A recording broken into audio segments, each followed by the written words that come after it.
Hello everyone, आप सबका स्वागत है मेरे चैनल पे। आज मैं अल्ट्रा वेजिटो की स्टोरी को कंटिन्यू करने जा रहा हूँ। दोस्तों, इस स्टोरी के ओरिजिनल राइटर है कॉल मी ARJ और उनके चैनल से जुड़े हुए सारे लिंक्स मैंने डिस्क्रिप्शन में दे दिए हैं, तो चाहिए एंड उन्हें अपना पूरा सपोर्ट दिखाइए। दोस्तों, ये अल्ट्रा वेजिटो का न्यू चैप्टर है, तो चलिए ज़्यादा देर न करते हुए वीडियो को स्टार्ट करते हैं। वीडियो के शुरुआती पेजेस में हम लूसिफ को देखते हैं। लूसिफ ट्रांसफॉर्म होते हुए बोलता है कि लगता है अब मेरे एंजल बने रहने के दिन खत्म हुए। शुक्रिया फादर, मुझे वापस से वो बनाने के लिए जो बनने के लिए मैं पैदा हुआ था। डाई, लगता है अब मुझे पता लग चुका है कि तुम्हें ग्रैंड प्रिस्ट क्यों चुना गया था। मेरे जैसा डेविल कभी भी एक ग्रैंड प्रिस्ट बनकर नहीं रह सकता। लूसिफ के इतना बोलते हम जेनेसिस को देखते हैं। जेनेसिस लूसिफ के इस ट्रांसफॉर्मेशन को देखते हुए बोलता है कि ऐसा लगता है कि कोई डेली जिम जा रहा है। तुम्हारे मसल्स तो लगातार बढ़ते ही जा रहे हैं लूसी जान। जेनेसिस का ये सेंटेंस खत्म होते ही हम जूस को देखते हैं। जूस लूसिफ की इस ताकत को देखते हुए बोलते हैं कि एकोबेल, आखिर तुमने इस बच्ची के साथ क्या किया। जूस का ये सेंटेंस खत्म होते ही हम एकदम से एकोबेल को देखते हैं। एकोबेल लूसिफ की इस जबरदस्त ट्रांसफॉर्मेशन को देखते हुए बोलता है कि लूसिफ, अगर मैंने गॉड किलर के साथ बैटल के दौरान तुम्हें डेविल ही बने रहने दिया होता तो क्या तुम उसे उस वक्त सच में हरा पाते। तुम्हें इस वक्त देखकर तो ऐसा लग रहा है मुझे कि तुम कभी भी मेरे जैसे बनने के लिए नहीं बने थे। क्या मेरा खून सच में ऐसा कर सकता है? क्या वो सही में इस तरीके का कुछ बन सकता है? लूसिफ आसमान में पहुंचते ही बोलता है कि ये है मेरा रियल पावर। मैं हमेशा से ऐसा ही था। ये पावर मुझे बिलोंग करती है, पर ये एनवायरनमेंट बिल्कुल भी एक डेविल के लिए सही नहीं है। मेरे जैसे ताकतवर कैलिबर वाले फाइटर को ये एनवायरनमेंट बिल्कुल भी शोभा नहीं देता। जेनेसिस, क्या तुम्हें पता है कि डेविल कहाँ से आते हैं? मुझे नहीं लगता है कि तुम कभी उस जगह तक पहुँचे हो। लूसिफ का ये सेंटेंस खत्म होते ही हम एकदम से जूस को देखते हैं। जूस लूसिफ को देखते हुए बोलते हैं कि लगता है एल्डर गॉड का ब्लड अब पॉइजन हो चुका है। मुझे पता है कि इस चीज का गुनहगार मैं भी हूँ, पर यहाँ पर कुछ तो अलग जरूर हुआ है। क्या ये सही में वही रियल लूसिफ है? क्या यही एकोबेल का बेटा है? अगर ऐसी बात है तो आखिर मुझे इसे देखकर कोई और क्यों याद आ रहा है। जूस के इतना बोलती हम आरोस को देखते हैं। दरअसल जूस इस वक्त आरोस के बारे में ही सोच रहे होते हैं। आरोस लूसिफ को देखते हुए बोलता है कि लूसिफ, तो इसका मतलब यह है कि तुम इसी तरीके से बड़े हुए हो। मुझे तुम्हारे ऊपर गर्व है। पर यह काफी फनी बात है कि अलग रहने के बावजूद हम सेम तरीके से बड़े हुए हैं। हमारे इस तरीके से ग्रो अप होने का आखिर क्या कारण हो सकता है? क्या इसलिए तो नहीं कि हम दोनों के ही फादर ने हम दोनों को ही एज अ सन रिजेक्ट कर दिया था, या फिर कोई और कारण भी हो सकता है जिसके बारे में मेरे ब्रदर को पता भी नहीं है। आडोस के इतना बोलती सीन एकदम से जेनेसिस के ऊपर शिफ्ट हो जाता है। जवाब में जेनेसिस बोलता है कि कहाँ से डेविल आते हैं? क्या तुमने डीमन राहिम कहा? क्या वहाँ पर खाना रहता है? क्योंकि मैं इस वक्त बहुत ही ज़्यादा भूखा हूँ। लूसिफ जेनेसिस की इन बातों के जवाब में बोलता है कि हम जहाँ पर जा रहे हैं वहाँ पर कमजोरों के लाशें पड़े हुए होंगे। शायद तुम उससे अपना पेट भर सकते हो। एकदम से जेनेसिस देखता है कि वो कहीं पर और पहुंच जाता है। जेनेसिस एकदम से अपने आसपास देखते हुए बोलता है कि क्या जूस ने हमें फिर से कोई और जगह पर पहुंचा दिया है? देखने से ऐसा लगता है कि उनकी उम्र कुछ ज़्यादा ही बढ़ती जा रही है। ये जगह तो बहुत ही ज़्यादा खराब दिखती है। इवन कि यहाँ से बहुत ही गंदी बदबू भी आ रही है। हम देखते हैं कि इस वक्त लूसिफ और जेनेसिस कई और जगह पर पहुंच चुके होते हैं। हम देखते हैं कि रिंग के बीच एक बहुत बड़ा पोर्टल ओपन हो चुका होता है और इसी पोर्टल के मदद से सभी एल्डर गॉड्स इस फाइट को देख रहे होते हैं। जूस लूसिफ की इस एबिलिटी को देखते हुए बोलते हैं कि क्या मैं इस वक्त ये देख रहा हूँ कि लूसिफ ने अपना डोमेन बनाया है, बिल्कुल ही मेरे पहले वॉरियर किंग की तरह। ये सही में एक बहुत ही ज़्यादा हाई लेवल एबिलिटी होती है। इसने सोचा था कि ये लड़का यहाँ तक भी पहुँच सकता है, वो भी डेविल बनने के बावजूद। इसके ऊपर तो सच में यकीन करना बहुत ही ज़्यादा मुश्किल है। एकोबेल चिल्लाते हुए बोलता है कि हाँ लूसिफ, देखने से ऐसा लगता है कि तुमने डेविल जिन के पावर को मास्टर कर लिया है। तुमने इस चीज़ को उन सारे मॉडल से पहले करके दिखाया है। अब तुम्हारा मौका आ चुका है लूसिफ। जल्दी से इस जेनेसिस को अभी और यहीं पर ही ख़त्म कर दो। जूस की प्राइम एनर्जी भी हमें रोक नहीं सकती। इस खून से भरी हुई ज़मीन को देखकर जेनेसिस बोलता है कि ये ग्राउंड तो पूरी तरीके से ब्लड से भरा हुआ है। क्या ये उन एविल क्रीचर्स के ब्लड है? यहाँ पर तो मैं सिर्फ एक ही चीज़ को सेंस कर पा रहा हूँ और वो है डार्कनेस। जेनेसिस ने इतना बोला ही होता है कि तभी जेनेसिस एकदम से किसी चीज़ को नोटिस करता है। जेनेसिस देखता है कि लूसिफ एकदम से ज़मीन की तरफ आ रहा होता है। इतना करते ही लूसिफ बोलता है कि क्या तुम्हें ये जगह पसंद आया? ये देखकर मुझे काफी ज्यादा खुशी हो रही है जेनेसिस। तुम्हारी बॉडी को मैं एज अ ट्रॉफी यहाँ पर रख दूंगा, ताकि मैं जब भी यहाँ पर वापस आऊँ तभी मैं ये देख सकूं कि मैंने क्या हासिल किया है। जवाब में जेनेसिस बोलता है कि एक स्टैचू की तरह। मुझे ऐसा करने में कोई दिक्कत तो नहीं है। जब तक मैं चेनों से नहीं बांधा गया हूँ ना, तब तक मुझे कुछ भी चलेगा। वैसे लूसी चान, तुम्हारे अंदर आए हुए इस ज़बरदस्त चेंजेस से मैं काफ़ी ज़्यादा इम्प्रेस हूँ। मैं सोचता हूँ कि आखिर इस वक्त किसके मसल बड़े होंगे। क्या तुम उस चीज़ को फाइंड करना चाहते हो? जवाब में लूसिफ बोलता है कि मुझे वो चलेगा, पर उस चीज को देखने के लिए हमें नजदीक आना होगा जेनेसिस। क्या तुम श्योर हो? क्या तुम सही में डेविल के नजदीक आना चाहते हो? जवाब में जेनेसिस बोलता है कि अच्छा, मुझे तो लगा था कि ये बहुत ही बेटर आइडिया है। तुम्हारे करीब आना, इससे ज़्यादा बेटर मेरे लिए कुछ हो भी नहीं सकता। इसी चीज़ के लिए तो मैं ट्रेनिंग कर रहा था आडोस के साथ, और इसीलिए मैं ये भी मानता हूँ कि तुम कुछ अलग तो नहीं हो। मैं बस ये उम्मीद करता हूँ कि तुम उससे बेटर हो। जेनेसिस का ये सेंटेंस खत्म होती हम देखते हैं कि जेनेसिस और लूसिफ एकदम से अपनी जगह से गायब हो जाते हैं। इसके नेक्स्ट पेजेस में हम देखते हैं कि जेनेसिस और लूसिफ आमने सामने होते हैं। इसके नेक्स्ट सीन में हमें वहाँ पर एक ज़ोरदार धमाका देखने मिलता है। ये धमाका इतना ज़ोरदार होता है कि हर तरफ हमें सिर्फ धूल और धुआं देखने मिलता है। आसमान की तरफ जाते हुए लूसिफ बोलता है कि इस वक्त डिफरेंस बिल्कुल ही क्लियर हो चुका है और इस चीज को तुम भी फील कर सकते हो जेनेसिस। लूसिफ के इतना बोलते ही हम एकदम से जेनेसिस को देखते हैं। जेनेसिस ने दरअसल इस वक्त अपना फिंगर टिप लूसिफ की तरफ करके रखा होता है। इतना करते ही जेनेसिस बोलता है कि आखिर तुम इस वक्त किस बारे में बात कर रहे हो लूसी चान? जल्दी से यहाँ पर वापस आओ। जेनेसिस के इतना बोलती जेनेसिस एकदम से अपना येलो लाइटनिंग शूट कर देता है लूसिफ के ऊपर। ये येलो लाइटनिंग काफी तेजी से लूसिफ की तरफ जाने लग जाता है। इस एनर्जी अटैक की तेजी को देखते हुए लूसिफ बोलता है कि मुझे नहीं लगता कि मैं इस अटैक की तेजी का मुकाबला कर सकता हूँ, पर इसका मतलब ये नहीं है कि ये अटैक मुझे दिक्कत दे सकता है। अभी तुम ये सीखने वाले हो कि एल्डर गॉड्स आखिर डेविल से क्यों डरते हैं। लूसिफ के इतना बोलती हम देखते हैं कि लूसिफ एकदम से एक पोर्टल ओपन कर देता है। लूसिफ ने दरअसल इस वक्त दो पोर्टल ओपन किया होता है, एक पोर्टल उसके सामने और एक पोर्टल उसके पीछे। जेनेसिस का बनाया हुआ लाइटनिंग एक पोर्टल से अंदर जाता है और दूसरे पोर्टल से बाहर आ जाता है, जिसे देखकर जेनेसिस बोलता है कि देखने से ऐसा लगता है कि डेविल काफ़ी ज़्यादा स्मार्ट होते हैं, पर मुझे ऐसा लगता है कि इस पोर्टल का साइज़ कुछ ज़्यादा ही छोटा है लूसी चान। क्या ये किसी बड़े का सामना कर सकता है? जेनेसिस के इतना बोलती हम देखते हैं कि जेनेसिस एकदम से लाइटनिंग के साइज़ को बढ़ा देता है। इतना करते ही हम देखते हैं कि लाइटनिंग एक बार फिर लूसिफ की तरफ जाने लग जाती है। लूसिफ बोलता है कि तुम्हें चिंता करने की कोई जरूरत नहीं है, मेरे पास बहुत सारी ट्रिक्स मौजूद है। लूसिफ के इतना बोलती हम देखते हैं कि लूसिफ के पीछे एक और पोर्टल ओपन हो जाता है। इस पोर्टल के अंदर से रेड लाइट बाहर आ रही होती है। एकदम से हम देखते हैं कि इस पोर्टल के अंदर से दो जाइंट हाथ बाहर आते हैं। वो दो जाइंट हाथ बाहर आते ही एकदम से लाइटनिंग को ग्रैब करने लग जाते हैं।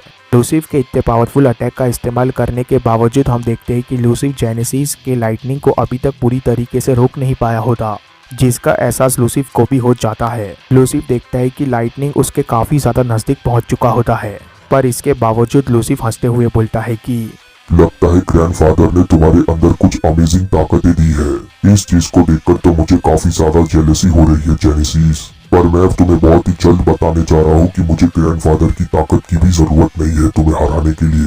लूसिफ के इतना बोलती हम देखते हैं कि लूसिफ काफी तेजी से इधर उधर भागने लग जाता है। लाइटनिंग का साइज बड़ा होने के कारण लूसिफ को एक भी अटैक नहीं लगता, जिसे देखते हुए जेनेसिस बोलता है कि तो तुम्हारा मतलब ये है कि तुम ये अटैक को डॉज कर सकते हो। अगर तुम ऐसा कर पा रहे हो लूसी चान, तो ज़रा तुम मुझे इस लाइटनिंग के साइज़ को छोटा करने दो।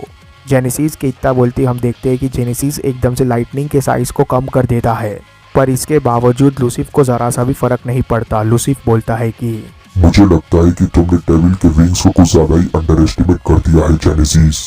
डेविल के विंग्स आर्क एंजल के विंग्स से ज्यादा बेटर होते हैं, और इस चीज को मैं तुम्हें अभी और इसी वक्त साबित करके दिखाऊंगा। लूसिफ के इतना बोलती हम देखते हैं कि लूसिफ अपनी तेज़ी का इस्तेमाल करके सारे अटैक्स को डॉज करने लग जाता है। इस चीज़ को देखकर जेनेसिस बोलता है कि वाकई में तुम्हारी तेज़ी तो काफ़ी ज़्यादा बढ़ चुकी है। लगता है ज़ूस सामा के जीन के अंदर सच में कुछ स्पेशल मौजूद है, उसी ने तुम्हें आज ये बनाया है। लूसिफ जेनेसिस के नज़दीक आते हुए बोलता है कि बेवकूफ मॉन्स्टर कहीं के मैं मेरे फादर के जीन से बना हूँ। आज मैं जो कुछ भी हूँ मेरे फादर की वजह से, ना कि ज़ूस की वजह से। लूसिफ के इतना बोलती हम देखते हैं कि लूसिफ की तीसरी आंख एकदम से चमकने लग जाती है। लूसिफ एकदम से एक जबरदस्त बीम अटैक शूट कर देता है अपनी तीसरी आंख का इस्तेमाल करके। जेनेसिस बोलता है कि क्या? हम देखते हैं कि ये अटैक लगातार जेनेसिस के नजदीक आता जा रहा होता है। इस अटैक की ताकत को देखते हुए जेनेसिस बोलता है कि जरा रुको, लगता है मुझे इससे बेटर करके दिखाना होगा। जेनेसिस के इतना बोलती हम देखते हैं कि जेनेसिस भी अपना येलो लाइटनिंग शूट कर देता है लूसिफ के उस अटैक के ऊपर। जैसे ही जेनेसिस का अटैक और लूसिफ का अटैक आपस में टकराता है वैसे हमें एक जबरदस्त ब्लास्ट देखने मिलता है वहां पर। अपने जबरदस्त लाइटनिंग को इस तरीके से न्यूट्रलाइज होता देख जूस भी पूरी तरीके से हैरान रह जाता है। जूस बोलते हैं कि नहीं, ये नहीं हो सकता। दूसरी तरफ एकोबेल काफी ज्यादा इम्प्रेस हो जाता है। एकोबेल बोलता है कि ओ फादर, जो भी टेक्निक्स आप लूसिफ से देख रहे हो ये सारे टेक्निक्स मैंने उसे सिखाए हैं। आप एक बहुत बड़े बेवकूफ़ हो अगर आप ये सोचते हो कि आपके लाइटनिंग का मुकाबला करने के लिए मेरे पास कोई काउंटर अटैक नहीं है। कोबेल का ये सेंटेंस खत्म होते ही हम दोबारा फाइट में वापस आ जाते हैं। जेनेसिस लूसिफ की इस ताकत को देखते हुए बोलता है कि ये मेरे साथ पहली बार हुआ है, ऐसा नहीं हो सकता। क्या लूसी चान के पास भी जूस जितनी पावरफुल एबिलिटी मौजूद है? क्या वो सही में प्राइम जूस का मुकाबला कर सकता है? क्या वेजिटो ने मुझे इतना ज्यादा कमजोर कर दिया है? जेनेसिस के इस बात के जवाब में एकोबेल बोलता है कि तुम उस बच्चे को कुछ ज्यादा ही क्रेडिट दे रहे हो। मुझे नहीं लगता कि इस वक्त तुम्हारा जो सिचुएशन है वो गॉड किलर के वजह से है। दरअसल मैटर इस वक्त ये करता है कि आखिर तुम जूस के प्राइम एबिलिटीज का इस्तेमाल किस तरीके से कर पाते हो। एक बात को याद रखना जेनेसिस की, वो मेरे फादर है। मैंने उनके प्राइम रूप को पहले भी देखा है और यकीन मानो तुम आज उनके प्राइम रूप के आसपास भी नहीं हो। फादर ने अपनी प्राइम एनर्जी तुम्हारे अंदर लॉक कर दी थी। मुझे नहीं लगता कि तुम उस पावर को पूरी तरीके से ऑप्टिमाइज कर पा रहे हो जेनेसिस। फादर की उसी ताकत की वजह से कभी मैं, कैस्टियल और आडोस आज तक फादर को ये बिलीव नहीं करवा पाए कि हम भी उनके सक्सेसर बन सकते हैं। एकोबेल के इन बातों के जवाब में जेनेसिस बोलता है कि इंटरेस्टिंग, तो तुम्हारे कहने का मतलब ये है कि मेरे पास और भी ज़्यादा ताकत मौजूद है। इस चीज़ के बारे में जानकर मुझे काफ़ी ज़्यादा खुशी हुई एकोबेल सामा। लूसिफ जेनेसिस को देखते हुए बोलता है कि आखिर ये कितना ज्यादा एनोइंग मॉडल है। ये भी बिल्कुल ही उस गॉड किलर की तरह ही है। तुम भी इस वक्त उसी पावर के दम पे मेरे साथ लड़ रहे हो जो कि तुम्हारी है ही नहीं, और बिल्कुल ही गॉड किलर की ही तरह तुम्हें पता नहीं है कि कब हार मान लेनी चाहिए। क्या तुम इस चीज को देख नहीं सकते कि मैं तुमसे ज्यादा ताकतवर हूँ जेनेसिस? जूस की ताकत तुम्हें आज किसी भी हाल में नहीं बचा सकती। लूसिफ का ये सेंटेंस खत्म होते ही हम एक बार फिर जेनेसिस को देखते हैं। जेनेसिस अपना हाथ आसमान की तरफ करते हुए बोलता है कि तुम गलत हो लूसी चान। क्या तुमने ये नहीं सुना कि एकोबेल साबा ने अभी अभी क्या कहा? अभी मैं जिस करंट स्टेट में हूँ तुम उससे ज्यादा ताकतवर हो, पर जूस सामा ने मेरे अंदर कुछ ऐसा दिया है जिसके बारे में तुम सोच भी नहीं सकते। इवन कि मुझे भी नहीं लगा था कि मेरे अंदर इतनी ज्यादा ताकत मौजूद है। तो इसका मतलब साफ है कि मैंने अभी तक लड़ाई करना स्टार्ट भी नहीं किया है। जेनेसिस के इतना बोलती हम देखते हैं कि एकदम से येलो लाइटनिंग बाहर आने लग जाती है। ये येलो लाइटनिंग इतनी ज्यादा होती है कि ये उस जगह को ही पूरी तरीके से घेर लेती है। इस जबरदस्त ताकत को जेनेसिस के अंदर से बाहर आता देख एकोबेल भी हैरान रह जाता है। लूसिफ को भी समझ में नहीं आया होता कि आखिर ये ताकत जेनेसिस ला कहाँ से रहा है। लूसिफ हैरानी भरी नजरों से देखते हुए बोलता है कि ये फिर से चेंज हो चुका है। क्या यही ग्रैंडफादर की रियल ताकत है? जवाब में जेनेसिस बोलता है कि नहीं, पर मुझे ऐसा लगता है कि मैं काफी ज्यादा नजदीक पहुंच चुका हूँ। अब तुम्हें कैसा लग रहा है लूसी चान? इसके दूसरी पल हम देखते हैं कि जेनेसिस एक जबरदस्त अटैक करने वाला होता है लूसिफ के ऊपर, जिसका एहसास लूसिफ को होते ही लूसिफ बोलता है कि आखिर तुम ये क्या करने की कोशिश कर रहे हो? जवाब में जेनेसिस बोलता है कि जरा तुम मुझे ये बताना, क्या तुम्हें ये जूस सामा की तरह फील हो रहा है? इस अटैक के लूसिफ के लगते हमें एक जबरदस्त धमाका देखने मिलता है। वहां पर हर तरफ हमें जूस की लाइटनिंग देखने मिल रही होती है। इस जबरदस्त अटैक को लूसिफ के ऊपर शूट करने के बाद जेनेसिस बोलता है कि एकोबेल सामा, क्या अभी आपको लगता है कि मेरे अंदर टैलेंट मौजूद है? जल्दी से बाहर आओ लूसी चान, चाहे तुम जहाँ पर भी क्यों ना छुपे हुए हो। जेनेसिस जबरदस्त तरीके से जूस की लाइटनिंग से फायर कर रहा होता है, पर तभी हम देखते हैं कि एक जाइंट हाथ एकदम से धूल और धुएं के बीच से बाहर निकलता है। जैसे ही वो जाइंट हाथ धूल और धुएं के बीच से बाहर निकलता है वैसे ही वो जेनेसिस के हाथ को ही उखाड़ देता है, पर इसके बावजूद जेनेसिस को जरा सा भी फर्क नहीं पड़ता। जेनेसिस बोलता है कि तुम्हें देखकर तो ऐसा लगता है कि तुम्हारे अंदर और भी ज्यादा ताकत मौजूद है लूसी चान। जैसे ही जेनेसिस का हाथ उखड़ जाता है वैसे ही जेनेसिस अपने आप को लाइट में कन्वर्ट कर देता है। हम देखते हैं कि लूसिफ काफी ज्यादा थक चुका होता है। लूसिफ जेनेसिस के इस पावर को देखते हुए बोलता है कि इसमें तो कोई शक ही नहीं है कि ये पहले से ज्यादा ताकतवर हो चुका है। ये अपनी मर्जी से अपनी ताकत को कभी भी बढ़ा सकता है। क्या मैं अभी इस वक्त रियली ग्रैंडफादर के ट्रू पावर को फेस कर रहा हूँ? लूसिफ ने इतना बोला ही होता है कि तभी हम देखते हैं कि जेनेसिस वापस से अपने नॉर्मल रूप में आ जाता है। नॉर्मल रूप में आते ही जेनेसिस बोलता है कि मुझे तुम्हें शुक्रिया अदा करना चाहिए लूसी चान। मुझे तो सही में ऐसा लगा था कि गॉड किलर के साथ मेरी बैटल ही टॉप क्लास बैटल थी, पर मुझे अब तुमसे लड़ने के बाद ये नहीं लगता कि इसके ऊपर कोई बैटल जा सकती है। मुझे तो दरअसल आइडिया भी नहीं था कि मेरे अंदर आखिर क्या मौजूद है। हमारे वजह से आज मैं इस चीज़ से मिल पाया हूँ। जल्दी सीन एकदम से एकोबेल के ऊपर शिफ्ट हो जाता है। एकोबेल जेनेसिस की इस जबरदस्त ताकत को देखते हुए बोलता है कि ये मॉडल ये तो सच में जीनियस है। आखिर ये कैसे इस तरीके की पावर को जनरेट कर पा रहा है? ये तो फादर की प्राइम एनर्जी का बहुत अच्छी तरीके से इस्तेमाल भी कर पा रहा है।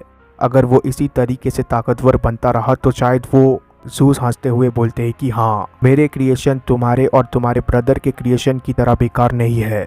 मेरे हर एक क्रिएशन के अंदर पोटेंशियल है कि वो एल्डर गॉड से आगे बढ़ सकता है। इस बात को सुनते हुए लूसिफ बोलता है कि लॉर्ड एकोबेल से भी ताकतवर, मजाक करना बंद करो। दरअसल तुम तो इस वक्त मेरे से भी ज्यादा ताकतवर नहीं हो। मेरे पास अभी भी बहुत कुछ है तुम्हें दिखाने के लिए। लूसिफ के इतना करते ही हम देखते हैं कि लूसिफ के फोरहेड से ब्लू एनर्जी निकलने लग जाती है।